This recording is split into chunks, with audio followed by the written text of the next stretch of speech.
Look at this, $10,000 from a plot of land smaller than your living room. No tractor, no 100-acre farm, no bank loan the size of a house, just a handful of seeds, a little bit of know-how, and about 90 days. If you think farming means driving a combine across 1,000 acres and praying for rain, forget everything you know, because the real money right now is in crops so small you could grow them in your backyard, your garage, or even a spare bedroom. Today, I'm breaking down 5 microcrops that are quietly paying people more than their old 9 to 5, and by the end of this video, you'll know exactly which one fits your space, your budget, and your goals. Before we dive in, understand why this works. Big farms make their money on volume, thousands of acres, razor-thin margins, and they need massive equipment to survive.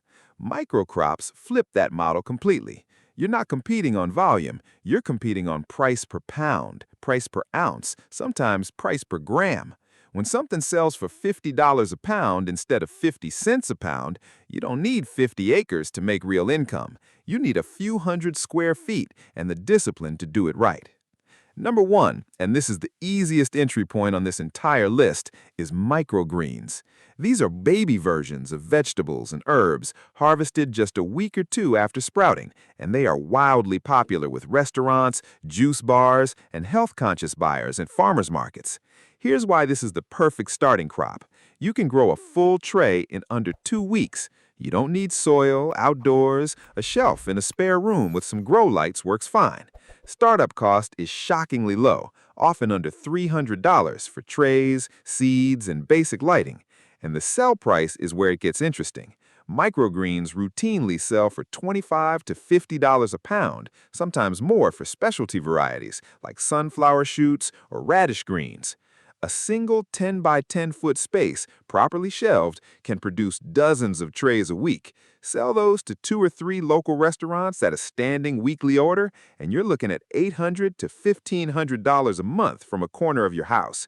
The catch, you have to be consistent. Restaurants want reliable weekly delivery, not a maybe. Build that reputation, and the orders grow themselves. Number 2 is saffron. And I want you to really pay attention to this one because most people have no idea it can be grown outside of Iran or Spain. Saffron comes from the crocus flower, specifically the tiny red threads inside it, and it is, gram for gram, one of the most expensive spices on the planet.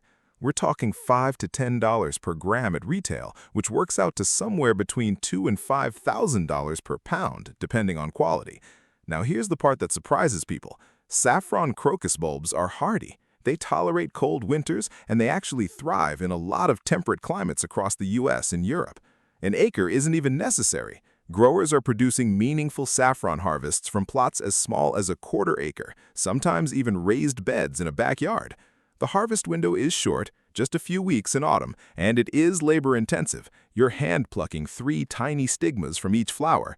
But because the price per gram is so extreme, even a modest harvest of a pound or 2 of dried saffron can net you several $1,000s in a single season.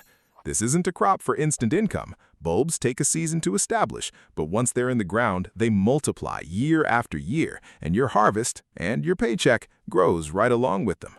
Number 3, specialty mushrooms, specifically lion's mane and shiitake.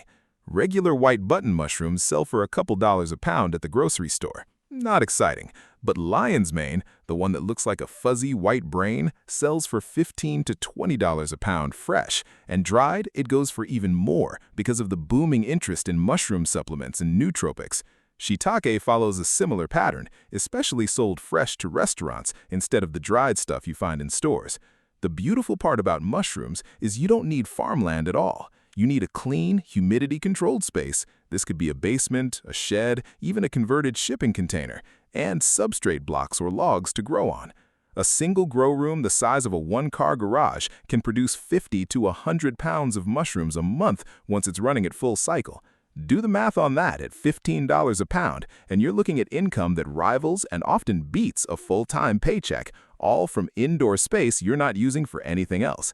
Startup costs are moderate, a few $1,000s for grow bags, spawn, humidity control, and shelving, but the turnaround is fast. Most mushroom varieties fruit within 3 to 5 weeks, so you're not waiting a full season like other crops to see your first payday. Number 4. Ginseng, specifically American ginseng grown under forest canopy or shade cloth. This is the slow burn crop on the list, and I want to be upfront about that, but the payoff is enormous. Wild simulated ginseng root can sell for $500 to over $1,000 per dry pound, depending on age and quality, with mature, well-aged roots commanding the highest prices for buyers who export to Asian markets. The reason more people don't do this is patience.